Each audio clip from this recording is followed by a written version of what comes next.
Então, turma, vamos lá, vamos criar um novo projeto Dart, console, escolher uma pasta, vou chamar de listas. Já tenho esse projeto, tá? Então estou criando um 2 aqui. Esperar criar um pouquinho. Beleza, aqui já foi. Vamos lá.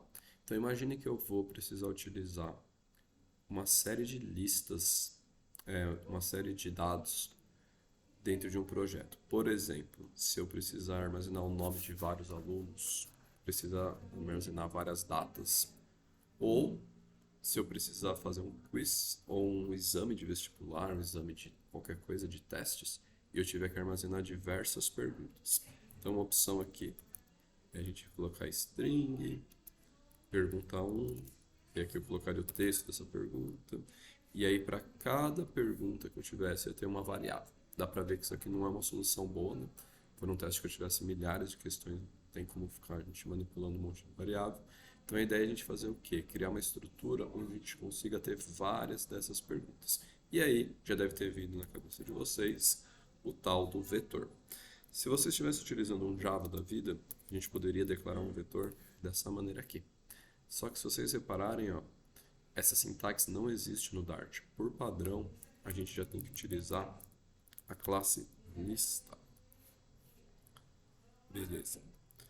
Assim como no Java, a gente pode declarar uma lista sem especificar qual que é o tipo dela. Então deixa eu mostrar aqui para vocês uma coisa. Uma das maneiras de eu iniciar uma lista, isso aqui é diferente também, né? No Java seria a chave, aqui ele já usou colchete. Poderia fazer assim, ó. Ano. Opa, perdão.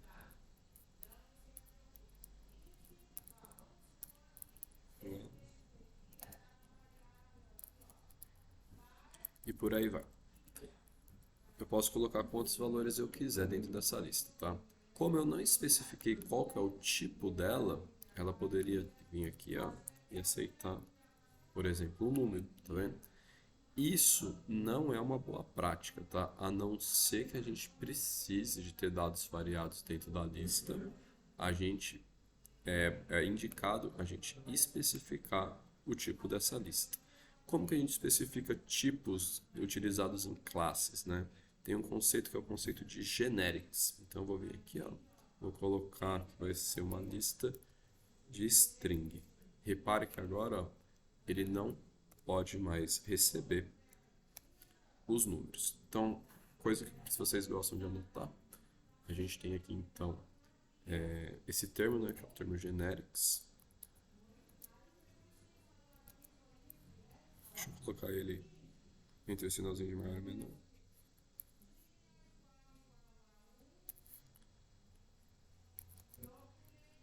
Ele vai especificar um tipo.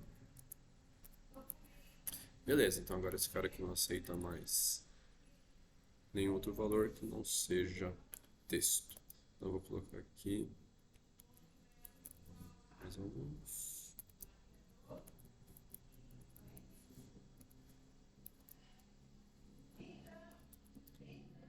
Beleza. E aí, turma, eu tenho, por exemplo, essa maneira de utilizar uma lista que é já declarando quais são os valores dela, logo na inicialização, né, através do colchete. Então ele criou aqui uma lista com 5 posições. Certo? Vamos lá. Como que eu acesso esses valores? No Java não tem um método próprio para a gente saber tudo que está escrito numa lista, né? De cara, existem métodos, né? Mas não tem um método da própria biblioteca padrão, né? E se a gente vier aqui, por exemplo, colocar nomes, ele ia imprimir a classe, né? Ele imprimir, falar que isso aqui é uma lista de string, né? Aqui no Dart, se a gente imprimir uma lista, por padrão, ao invés de ele pedir imprimir que é uma lista, ele já imprime quais são os valores que tem dentro dela. Então, no Java a gente teria aqui. Não era complicado também usar um outro método lá para imprimir os que estão na lista, mas aqui já é direto. Beleza? Se eu quiser alterar alguma coisa, né, acessar alguma posição específica, vocês também já estão acostumados. Então eu venho aqui, ó, posso mandar imprimir. Como que eu faço para imprimir uma posição específica lá numa lista no Java? Então vou acessar o nome dela, lists, e aí eu venho aqui, ó, perdão, que é através do índice, tá? Então é o seguinte, apesar de a gente estar declarando como uma lista, no Java, se a gente usa uma implementação de list, né, por exemplo, um array list, a gente acessaria, como fui colocar aqui, ó, através do get, certo? Aí eu colocaria aqui algum índice que eu quisesse. Aqui, apesar de a gente estar declarando como uma lista, a gente acessa ainda como se fosse um vetor mesmo, beleza? Aí então eu venho aqui e escolho uma posição específica aqui que eu quiser. Eu venho aqui então colocar, por exemplo, posição 0. E aí ele vai imprimir o João, que é a primeira posição. E aí a gente pode testar qualquer outro índice, tá? Exceto o último, que senão ele vai dar erro, certo? Então, mandei imprimir agora o 4, o Pedro. E se eu tentar acessar o último, ele vai dar uma exception de index out of range, né? Estou tentando acessar a posição 5. A posição 5, só que ele só vai até a posição 4. Então aqui não tem novidade nenhuma, beleza? Então tá, vamos supor que então eu saiba quais são os valores iniciais. Eu já posso declarar todos de uma vez, mas se eu quiser acessar, desculpa, se eu quiser adicionar mais um, nomes, agora ele tem um comportamento de lista, né, o método de lista, então é interessante vocês verem que a lista aqui, a sintaxe é uma mistura em relação ao Java C Sharp, é uma mistura de um vetor normal, uma implementação, tipo um array list da vida, beleza? Então vem aqui add, vou colocar mais um nome, vou colocar ADN. Que posição que ele vai colocar, professor? Na próxima posição livre. Não adicione, perdão. Deixa eu arrumar isso aqui daqui. E eu vou inverter aqui a ordem para ele já imprimir.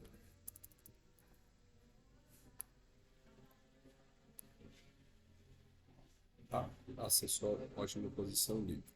E para remover? Para remover eu tenho algumas possibilidades. Então, vamos ver aqui os métodos remove. Bom, tá vendo que o método remove, turma, sem nenhum nome, né, sem nenhuma outra palavra, add, last, range, nem nada, eu tenho aqui, ó, que ele recebe um object, certo? Então, eu vou passar o objeto que eu vou apagar da minha lista. Então, eu vou vir aqui, por exemplo, ó, remove. E aí, se eu deletar, por exemplo, a Ana,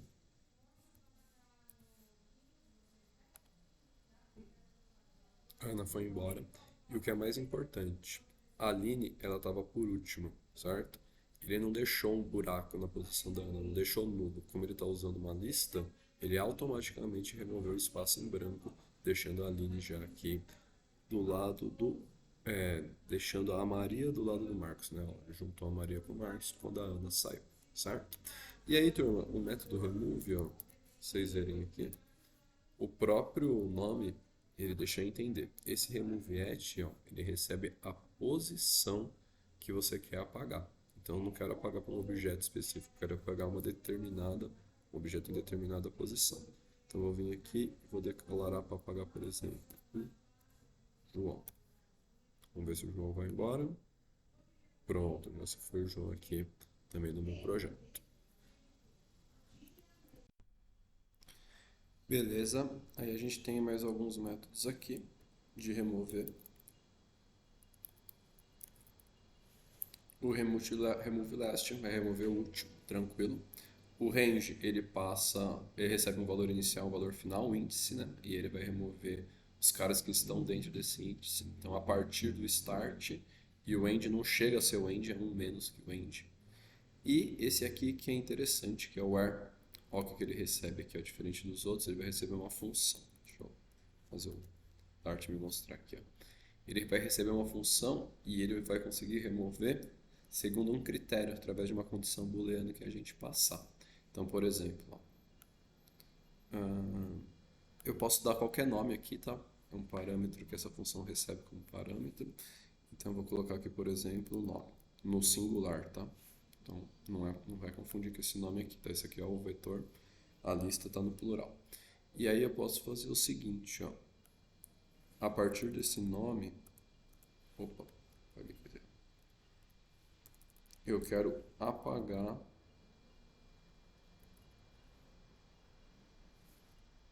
onde esse nome for igual a, por exemplo, vamos pegar alguém repetido aqui, João. O remove normal, ele só vai remover a primeira ocorrência, por exemplo, né? Ela estava escrito aqui, ó. Remove a primeira ocorrência. Então, se eu quisesse remover todo mundo com o nome João, por exemplo, aí eu teria que usar esse where. Então, nesse caso aqui, ó, eu posso ter quantos Joãos eu quiser aqui na minha lista, que esse critério vai fazer com que eu remova todos. Beleza? Todo João foi embora. E ele não se limita a isso. Vamos fazer um outro negócio aqui interessante, ó. Where nome ponto length igual, vamos pegar aqui. A maioria tem 5, né? Marcos, a Maria e o Pedro. Então, ó, esse cara tem 5 caracteres, 5 e 5 caracteres. Vou executar. Legal, né? Pagou que todo mundo que tinha 5 caracteres. E aí, turma, isso não se limita só a string. Então, ó, vou vir aqui, vou criar uma outra lista agora. Deixa eu aproveitar essa aqui.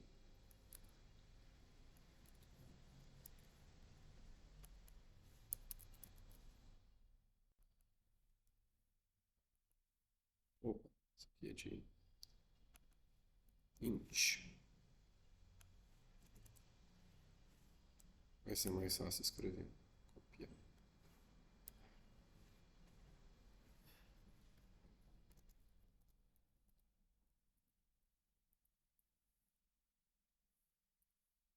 Beleza. Então, ó, eu posso ter um outro remove error aqui, ó, só que agora em cima do vetor notas.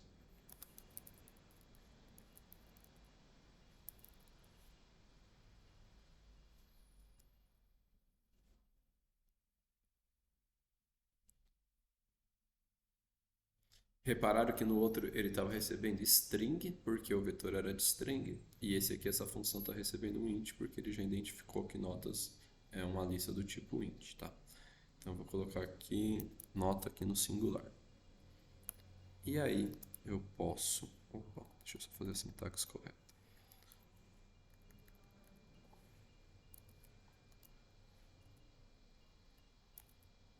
Onde essa nota for maior que 5, por exemplo.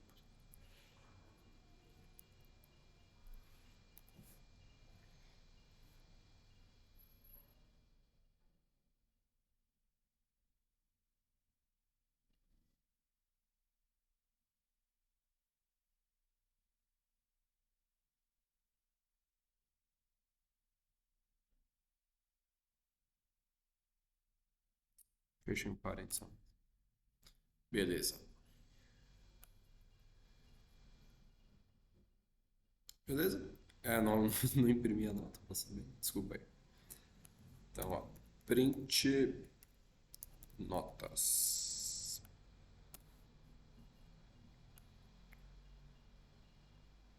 Legal, né? Então ele já pagou todas as notas que estavam acima de 5. Gente, esse negócio do remove error eu achei interessante, tá? Então os outros métodos tinham sempre coisas parecidas, esse aqui dava um trabalhinho de fazer. E aí eles simplificaram bem esse negócio de a gente conseguir receber função como parâmetro do Dart. Tem essas facilidades. Aí, turma, tem as maneiras também de a gente percorrer uma lista, né? Então nem sempre eu vou querer imprimir todos os valores, né? Então vamos supor que a gente vai fazer lá depois do aplicativo com perguntas. Eu não quero imprimir o texto, eu quero jogar o texto, né? O print ele vai no console. Eu quero jogar o texto para um componente text lá do Flutter. Então a gente tem que saber como percorrer as listas, tá? Então você já deve ter percorrido lista no modo clássico. Deixa eu só fazer uns deixar como comentário esses removes aqui. Só esses dois aqui tá bom. O jeito clássico, né, da gente percorrer uma lista, todo mundo já aprendeu, a gente usa o for. Queria que ele me criasse a estrutura do for aqui. Ó, criou a estruturazinha aqui do for. E aí eu vou acessar aqui, por exemplo, nomes, ponto, length. E aí então eu estou indo de um índice 0 até a última posição aqui do vetor. E aí eu posso fazer o que eu quiser. Então eu não estou limitado a imprimir dessa maneira aqui, né? Eu posso imprimir, por exemplo, ó, print. E aí eu quero colocar um texto. Nome. E dois pontos. E aí eu venho acesso o vetor. Nomes. Na posição I. E aqui, turma, a gente vai ver um probleminha que vai ser o seguinte. Na interpolação do Dart, ele entende que as variáveis dentro aqui das aspas, né, elas têm que vir antes do cifrãozinho. Então, tudo que vem depois do cifrão, ele entende que isso aqui vai imprimir o conteúdo da variável, e não a letra I, por exemplo. Não sei se vocês perceberam, quando a gente colocou nomes, ele ficou aqui em verdinho a variável, só que aqui ficou em vermelho, como se fosse um texto normal. O que isso daí vai acarretar para a gente? Ó, o izinho, ele entendeu, né? Ele está indo do 0 até a última posição do vetor, então ele colocou aqui bonitinho. Só que olha aqui, turma, ó. Ele imprimiu o vetor, que é o vetor completo, e ele entendeu que o izinho aqui entre os colchetes era um texto, certo? Então, na interpolação, se eu tenho uma variável simples aqui do lado, eu posso passar dessa maneira. Caso contrário, eu passo entre chaves para indicar onde começa e onde termina o nome completo da variável. Agora sim, eu consigo fazer o que eu quiser, passando aqui por todas as posições desse vetor.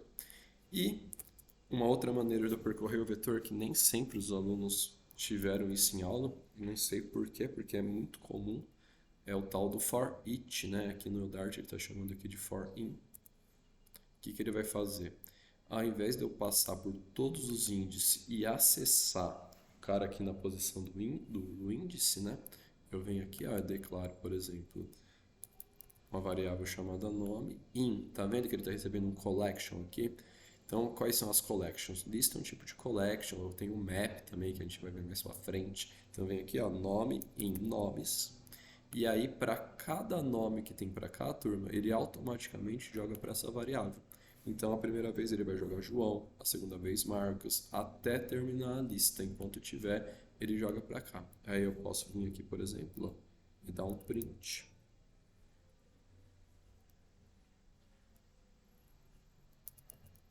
Nome. E ele vai imprimir um por um, bonitinho. Quer ver? Deixa eu só.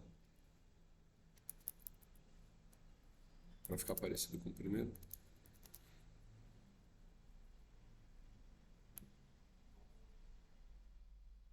Legal, né? Então o for each é muito comum quando a gente quer acessar todas as posições do vetor.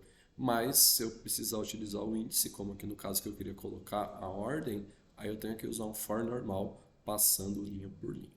Beleza? Ó, que legal, ele deve estar reclamando aqui para a gente fazer a interpolação. Ó. Nesse caso aqui, como eu não estou usando o índice, né, ele já está pegando todas as variáveis, eu nem precisaria usar chavezinhas, né? Já coloco o dólar aqui direto. E ele já vai entender.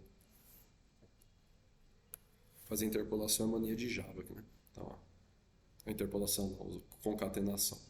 Então aqui, funcionando bonitinho, certo? E aí eu queria que vocês, turma, só para praticar, fizessem um exercício aqui que eu vou passar, só para vocês pensarem um pouquinho e ver a diferença principal do for e do for each. Vamos lá. Vou dar um pause aqui e já vou vir com o enunciado completo. Beleza, então, ó, dada uma lista com notas dos alunos, pode usar esse vetor aqui se vocês quiserem, pode criar qualquer vetor. Calcular a média dessas notas. que na média vai dar aqui, sei lá, 5,5. Depois ele quer que você imprima quais dessas notas estão acima da média. Então, se fosse, por exemplo, tá, fiz a conta aqui 5,5, vai ter que imprimir o 6, o 8, esse 6, esse 8 aqui, vou até colocar uns valores diferentes aqui. Entenderam? Só para praticar o for ou for each, ver o que vocês acham melhor vocês trabalharem aqui, tá bom? Então, dá uma pausa aí e eu espero que vocês consigam fazer esse exercício. Bom, gente, então, para a gente conseguir resolver, eu vou declarar aqui, já que vai ser uma média, vou declarar aqui um double média. Vocês podem criar até duas variáveis, uma de total também, não sei como que vocês usaram lógica. E aí, ó, eu tenho que, para eu conseguir fazer a média, eu tenho que passar por todas essas notas, certo? Se eu vou passar por todas, eu posso muito bem aqui utilizar o tal do for each, né, que é que eles chamam de for in. E aí eu coloco para cada nota na minha variável, na minha lista de notas, eu vou somar esse cara na média. Então, média somando essa nota específica, certo? Então, ele vai pegar cada uma das notas, está acumulando aqui na minha variável de média, tá bom? E aí não tem jeito. Como a gente precisou fazer de um laço para calcular a média, a gente vai precisar de outro laço para saber quais desses valores aqui estão acima da média. Então, vou criar mais um for em seguida desse.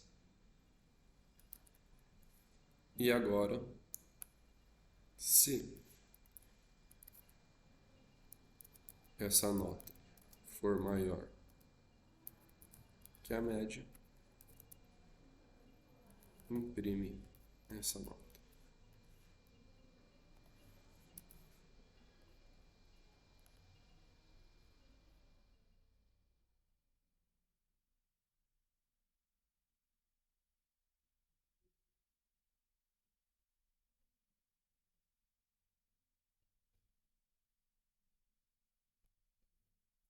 E aí, por que ele não imprimiu?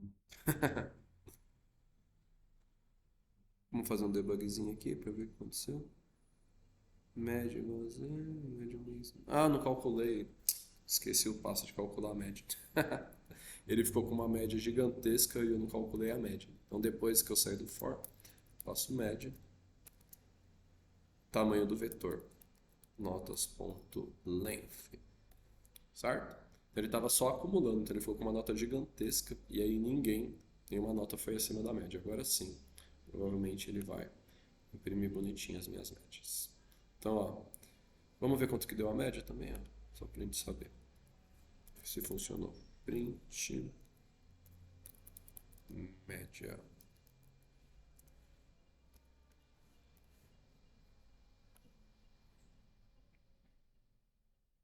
5,8. Só imprimir os caras que são maiores que a média. Então a gente usou um caso aqui onde a gente usou dois for eachs, né? Deu para que a gente queria percorrer todos.